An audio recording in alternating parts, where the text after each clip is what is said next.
Sah dan resmi, Mahkamah Agung Rusia tetapkan resimen Azov Ukraina sebagai kelompok teroris.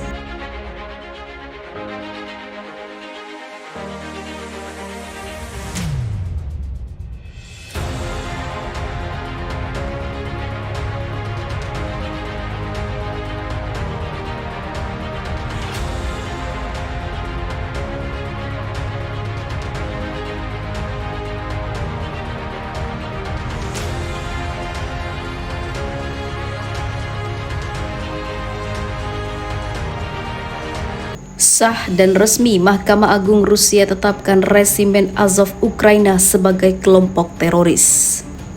Mahkamah Agung Rusia pada Selasa kemarin menetapkan resimen Azov Ukraina sebagai kelompok teroris. Seorang koresponden Reuters melaporkan dari ruang sidang pengadilan, resimen Azov yang memiliki akar sayap kanan dan ultranasionalis telah menjadi salah satu formasi militer Ukraina paling menonjol yang berperang melawan Rusia di Ukraina Timur. Rusia secara teratur mengutip Azov untuk mendukung pernyataannya bahwa Ukraina dikendalikan oleh kubu fasis. Propaganda telah membandingkan milisi Azov dengan Nazi era Perang Dunia II yang kekalahannya oleh Uni Soviet tetap menjadi bagian inti dari identitas nasional Rusia. Sebelumnya berbasis di kota pelabuhan Mariupol, Ukraina Timur, banyak personel resimen Azov ditangkap oleh pasukan Rusia ketika kota itu jatuh ke tangan pasukan Moskow pada Mei setelah pengepungan selama hampir 3 bulan. Pejabat di Republik Rakyat Donetsk atau DPR, entitas yang didukung Rusia yang mengklaim Mariupol sebagai bagian dari wilayahnya, mengatakan pada bulan Mei bahwa milisi resimen Azov yang ditangkap dan menghadapi hukuman mati di bawah Undang-Undang Republik Donetsk.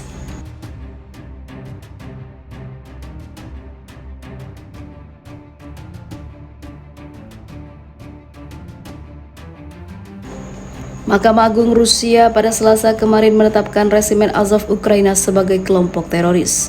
Seorang koresponden Reuters melaporkan dari ruang sidang pengadilan, resimen Azov yang memiliki akar sayap kanan dan ultranasionalis telah menjadi salah satu formasi militer Ukraina paling menonjol yang berperang melawan Rusia di Ukraina Timur.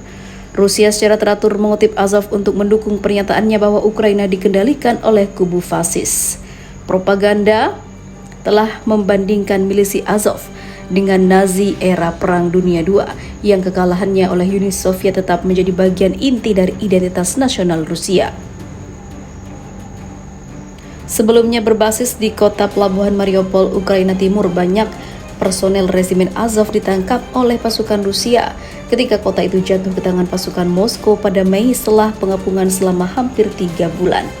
Pejabat di Republik Rakyat Donetsk atau DPR, entitas yang didukung Rusia yang mengklaim Mariupol sebagai bagian dari wilayahnya, mengatakan pada bulan Mei bahwa milisi resimen Azov yang ditangkap dan menghadapi hukuman mati di bawah Undang-Undang Republik Donetsk.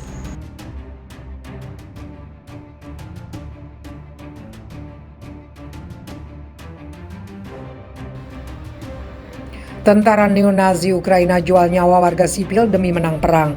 Pasca Mariupol dikuasai pasukan militer Rusia Mei 2022 lalu, ternyata sejumlah anggota Detasmen Operasi Khusus Azov Ukraina masih eksis dalam pertempuran. Kabar terbaru menyebut pasukan neo-Nazi Ukraina itu tersebar di 3 wilayah. Ribuan prajurit Detasmen Operasi Khusus Azov atau yang dikenal dengan Batalion Azov dari Garda Nasional Ukraina menyerahkan diri ke tentara Rusia dalam pengepungan Mariupol 20 Mei.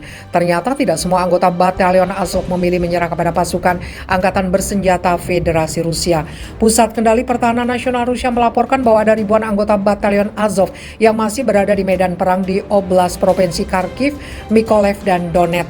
Kepala Pusat Kendali Pertahanan Nasional Rusia, Kolonel Jenderal Mikhail Mizintsev mengungkapkan pergerakan pasukan Batalion Azov di daerah Kramatorsk, Donetsk. Mizintsev menyebut sejumlah anggota pasukan neo-Nazi, unit militer angkatan bersenjata Ukraina, dan tentara bayaran asing menjadikan wilayah itu sebagai benteng. Di Kramatorsk, Donetsk, tentara bayaran asing dan milisi dari unit nasionalis Azov mendirikan benteng yang menjadi sarang penembak runduk, ucap Mizintsev, dikutip Viva Militer dari kantor berita Rusia TASS. Sejumlah kendaraan tempur lapis baja dan senjata mortir disiagakan di sejumlah titik yang diketahui adalah bangunan sekolah.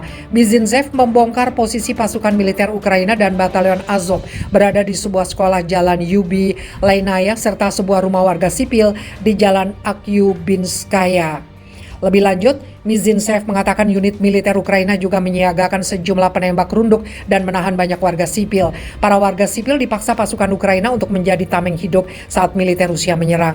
Mereka mengerahkan kendaraan lapis baja dan penembak mortir di sekolah nomor 35 Jalan Yubileinaya, tempat tinggal pribadi Jalan Akyubinskaya. Warga sipil ditahan secara paksa di ruang bawah tanah sebagai tameng manusia, kata Mizinzev.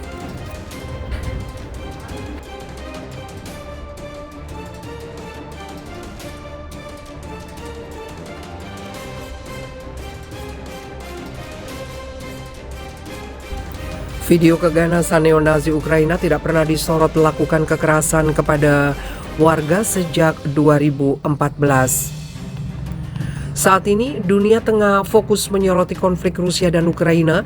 Perlu diketahui Rusia melancarkan invasinya ke Ukraina sejak Februari 2022. Negara-negara Barat memberikan dukungan penuh kepada Ukraina, namun negara Barat termasuk media, arus utamanya dianggap abai dengan keberadaan kelompok neo-Nazi Ukraina.